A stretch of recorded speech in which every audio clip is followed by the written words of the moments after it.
ఇక్కడికి వచ్చిన పాత్రికేయ మిత్రులకు అలాగే ప్రింట్ మీడియా ఎలక్ట్రానిక్ మీడియా మిత్రులకు ముందుగా నా యొక్క నమస్కారాలు తెలియజేస్తున్నాను. మాది నల్లవల్లి గ్రామం అన్న.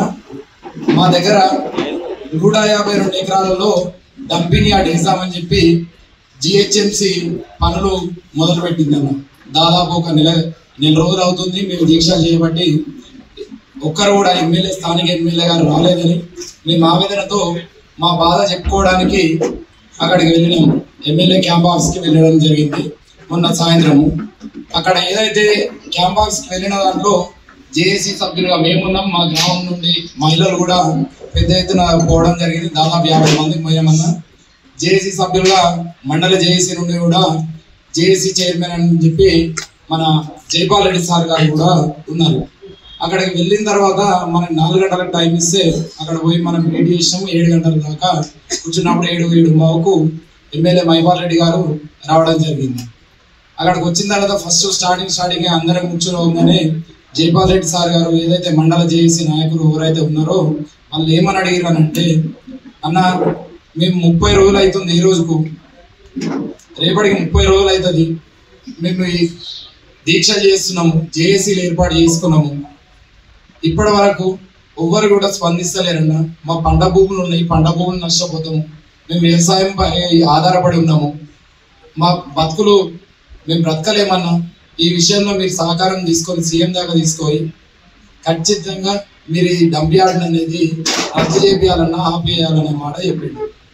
అని చెప్తే ఎమ్మెల్యే గారు అహంకారంతో ఏం మాట్లాడతారంటే, అరే నీకేం అవసరమయ్యా, నువ్వు ఒక స్కూల్ ఉపాధ్యాయునివి, 100 కోట్ల తిన్నోడు ఎక్కడ పోయిండు, 200 కోట్ల ఎక్కడ పోయిండు అనే మాట మాట్లాడాడు. మాకు ఆ 100 కోట్ల 200 కోట్ల సంగతి మేము జేఏసీ ఉన్నా మా గ్రామంలో ఉన్న మహిళలకు కావచ్చు, మాకు పోయినలకు ఎవరికి తెలియదు ఆ విషయం. అప్పుడు చెప్పినప్పుడు వెంబడే ఇంకోరు అన్నారు, అన్న మా బాధ దయచేసి దండం పెట్టి చెప్తున్నామన్నా, మేము మీ కాలు మొక్తామన్నా, మేము వ్యవసాయం చేసే రైతులమన్నా, మా బాధ వినండి అన్న, మా గోడు వినండి అన్న అని చెప్పి చెప్తే, చాలా ఆగురాబాయ్ వాళ్ళని తీసుకొని రాబో, 100 కోట్లు 200 కోట్లు ఉన్నాయి అన్న మాట అన్నాడు. అన్న తర్వాత ఒక మహిళ, మా గ్రామం నుండి వచ్చిన మహిళ, సారు అట్లా అనకండి సార్, మేము మీ కన్న తండ్రి ఆడవాళ్ళు, మీ పిల్లల సొంటోళ్ళం, మేము వ్యవసాయం చేసుకొని బతుకుతాము, పక్కకే డంప్ యార్డ్ వేస్తే మేము వ్యవసాయం చేసుకొని బతుకుతాము, పక్కకే డంప్ యార్డ్ వేస్తే మా పంటలు పండాయి, మేము ఏ విధంగా బతకాలి, మీరు అట్లా అనకండి సార్ అంటే, ఆగమ్మా ఆగు, రాజకీయం చేస్తుండా ఓడో ముగ్గడికి వాడు వచ్చి వాళ్ళు తోలిస్తే మీరు వచ్చినారు, 100 కోట్లోడు ఎక్కడ పోయిండు, 200 కోట్లోడు ఎక్కడ పోయిండు. మళ్ళా తర్వాత అదే మాట అన్నాడు. అన్న తర్వాత ఇంకో సభ్యుడు మా దాంట్లోకి లేచి ఏం మాట్లాడినామనంటే, అన్న మీరు అట్లా అన్నకండి కాలు మొక్తామన్నా, మమ్మల్ని కాపాడన్నానంటే, రే ఆగో మెడల్ వాటి తొప్పేదాకా చూడకు అని మమ్మల్ని దూషించిండు అన్న. మేము ఏడ్స్ కూడా పోయినామన్న, అడిగించి ఏడ్స్ కూడా పోయినాం. ఎంత బాధ అనిపించిందంటే అంత బాధ అనిపించింది. దీంట్లోకేంచి ఒక సభ్యుడు ఏమని అన్నాడు, అన్న మీరు అధికార పార్టీ కాంగ్రెస్లోనే ఉన్నారు కదనన్నా, మీతో అవుతుందన్నా, మీ చేతిలో లేదంటారు, మీతో అవుతుందన్నా అని చెప్పానంటే, అరే అది లౌడాల పార్టీ, కాంగ్రెస్ పార్టీలో నేను ఎందుకున్నారా, అది లౌడాల పార్టీ, నేను పక్కా బీఆర్ఎస్ పార్టీలో ఉన్నాను అనే మాట అన్నాడు అన్న. అన్న తర్వాత మాకు చాలా మనసు బాధ అనిపించి అక్కడికి దిగినాం. ఇదే జరిగిందన్న. అక్కడ మేము ఇప్పటికైనా చేస్తున్నాం, నీ పార్టీ గురించి నేను అడగడానికి రాలేను నీ దగ్గరికి, మా బాధ చెప్పుకోనికి వచ్చాం, మా గోడు చెప్పుకోనికి వచ్చాం. నువ్వు ప్రవర్తించిన తీరు మాకు అందరికి అర్థమైంది. ఏందనంటే నువ్వు రాజీనామా చేయాలి, మాకు ఎమ్మెల్యేగా పనిచేయవు, నువ్వు పక్కా దొంగవు అని చెప్పి మేము ఇదివరదాకా ఎవ్వరం అనలేం. కానీ మా జేఏసీ తరఫు నుండి మా నల్లవల్లి గ్రామ ప్రజల నుండి ఇప్పుడు అంటున్నాం, పక్కా నువ్వు దొంగవు, మేము ఓట్లేపించి గెలిపిస్తే నువ్వు అన్నమాట ఏం మాటలు దూషిస్తావా మమ్మల్ని, ప్రజలుగా వస్తే నువ్వు దూషించేది గిదా, ఓరోర్లకి చేస్తే గెలిచినావు. ఇప్పటికైనా సరే నీ తీరు మార్చుకొని మా డంపింగ్ యార్డ్ ఏదైతే బాధితులం ఉన్నామో నీ సహకారం అందించాలని మరొకసారి కోరుకుంటూ సెలవు తీసుకుంటున్నాను. ఈ ప్రెస్ మీట్ పెట్టే సందర్భం ఎందుకు వచ్చింది అనేది వివరంగా శ్రీకాంత్ రెడ్డి గారు చెప్పిండు. డంపియార్డ్ విషయంలో ఆయన నోటీస్ తీసుకుపోయినప్పుడు ఆయన ఈ మాట్లాడే వర్గల్ భాషతోని ఇవన్నీ ఈరోజు ఈ సమావేశం ఏర్పాటు చేసడం జరిగిందని చెప్పి కూడా చెప్పడం జరిగింది. మరి ఎమ్మెల్యే గారు ఇలాంటి భాష వాడడం ఎంతవరకు సమంజసం, అది నీకు తగనా అని చెప్పి నేను అడుగుతా ఉన్నాను. ఏవో తెలిస్తే వాళ్ళు మాట్లాడితే ఒక అర్థం ఉంటుంది. ఎవరైనా అంటారే తెలియక మాట్లాడిన అంటారు. ఒక నువ్వు ఎమ్మెల్యేగా హోదాగా మర్చిపోయి ఇట్లా మాట్లాడము, నువ్వు అని ఇంకొకరితో అనిపించుకోవడం, ఇది సమంజసం అని చెప్పి నేను అడుగుతా ఉన్నాను. నువ్వు అది ఆ పార్టీలోకి వెళ్ళి ఇళ్ళకి వచ్చినోడు మంచిగా ఉండు, అందరు కార్యకర్తలను కలుపుకొని పోయి పార్టీని ముందుకు తీసుకుపో, పార్టీ బలోపేతం చేయి, మంచి పేరు వస్తుంది. మరి నువ్వు ఇష్టం ఉండి ఇష్టం లేక ఇళ్ళకి వచ్చి మళ్ళీ పార్టీని నువ్వు అనవసరంగా ఇష్టం వచ్చినట్టు మాట్లాడము ఎంతవరకు సమంజసం? ఇది మంచి పద్ధతి కాదని చెప్పి మేము చెప్తా ఉన్నాం. మరి కాంగ్రెస్ పార్టీ కార్యకర్తలు నాయకులు అందరూ నర్వస్ ఉన్నారు, చాలా బాధ ఉంది, అందరినీ బాధ పెడతా ఉన్నాను, అందరు నర్వస్ చేస్తున్నారు, ఈ మాటలతో చాలా ఇబ్బంది పడుతూ ఉన్నారు.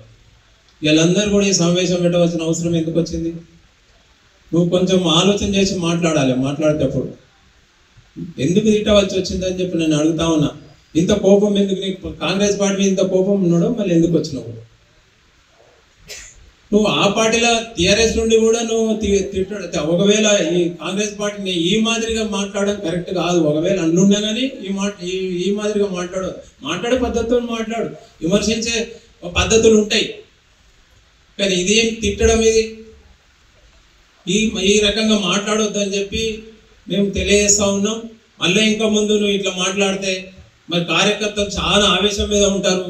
కాంగ్రెస్ పార్టీ అంటే ఆషమాషి కాదు, ఇవాళ కొత్త పుట్టుకొచ్చింది కాదు, జమానా నుంచి ఉన్న పార్టీ. అందులో ఏళ్ళు వారకపోయి ఉన్నారు కార్యకర్తలు నాయకులు. దేనికైనా త్యాగం చేస్తానికి సిద్ధంగా ఉంటారు వాళ్ళు. దేనికి భయపడరు.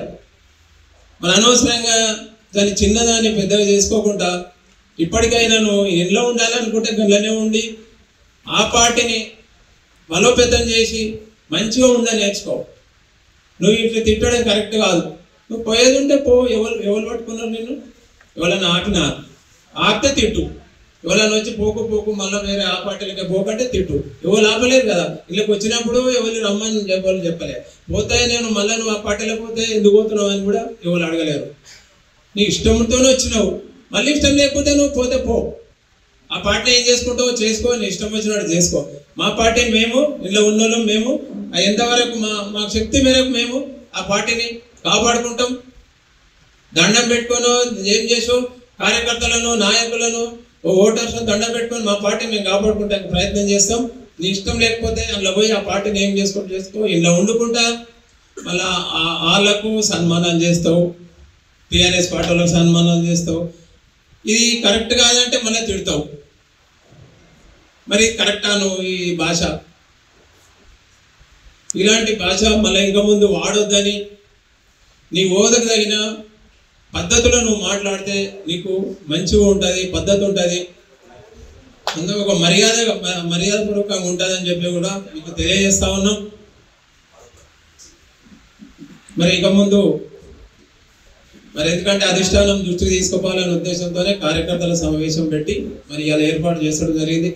మరి అధిష్టానం దృష్టికి మరి అందరు కూడా ముఖ్యులు అందరూ కూడా సమావేశమయ్యారు. అందరూ కూడా మాట్లాడి చర్చించి ఏ విధంగా మన అధిష్టానం దృష్టికి తీసుకుపోవాలనే ఉద్దేశంతోనే ఇలా చర్చ పెట్టడం జరిగింది. అందరూ కూడా అధిష్టానం దృష్టికి తీసుకోవాలి. అధిష్టానం ఏం నిర్ణయం తీసుకుంటామో ఆత్మాభిమానం గల ఒక పార్టీ కార్యకర్తలు ఈరోజు పటాన్చెరు నియోజకవర్గంలో ఉన్నారు. మేము దెబ్బ పడతాం, కానీ మా కాంగ్రెస్ పార్టీని ఎవరు తిట్టినా ఊరుకునే పరిస్థితి లేదు. ఈరోజు ఇంత పెద్ద మీటింగ్ పెట్టి మేము ఖచ్చితంగా అధిష్టాన వర్గం దగ్గర పోతున్నాం. మీరు అన్న మాటలకు ఖచ్చితంగా అధిష్టాన వర్గం కూడా దయచేసి మా అధిష్టాన వర్గం కూడా దండం పెట్టి చెప్తున్నా, కాలు మొక్కి చెప్తున్నా, ఆత్మాభిమానం కంటే ఇంకోటి లేదు. ఆత్మాభిమానం చచ్చిపోయిన తర్వాత మనం బతుకున్నా ఒకటే, సచ్చినా ఒకటే. అంత పెద్ద మాట మాట్లాడినటువంటి ఎమ్మెల్యే గారిని సస్పెండ్ చేస్తారా? పార్టీల నుంచి బొమ్మని చెప్తారా? బొమ్మన్నట్టే అంటున్నాడు. నాది టీఆర్ఎస్ పార్టీ, కాంగ్రెస్ పార్టీ ఇప్పుడు అన్న భాష పార్టీ.